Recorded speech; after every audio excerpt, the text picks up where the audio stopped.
Yeah. But one thing that I'm still struggling a little bit with, and maybe you can help here, I wrote a Substack article about to be countercultural, which is something I guess we are, but not rebellious at the same time as well. Because even at the same time, you mentioned like, our culture and the authorities in our countries are often pushing a ideology, a system of being which is very subversive and something that we reject.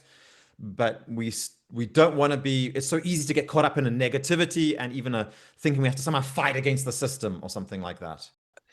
Uh, yeah, I think that revolution is just not a Christian, it's not a Christian pattern. It really is a kind of antichrist pattern. And so, there are ways to be rebellious when things are wrong. And when your authorities are acting in unjust way, there are ways to resist authority. And it's okay to do that. There are examples in the holy tradition of people resisting authority.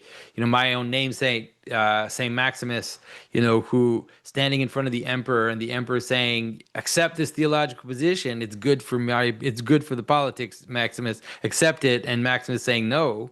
But then Maximus resisted but didn't rebel. And so his hand was cut off, his tongue was cut out. Like, it's a horrible situation.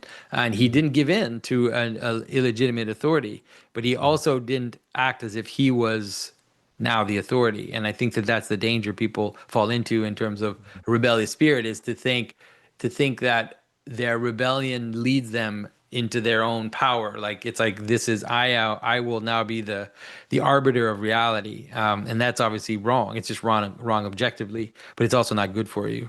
He basically was, he obeyed. And I guess the reminder is that, well, God gives us the trials and the difficulties and the struggles that strengthen us, that we can handle.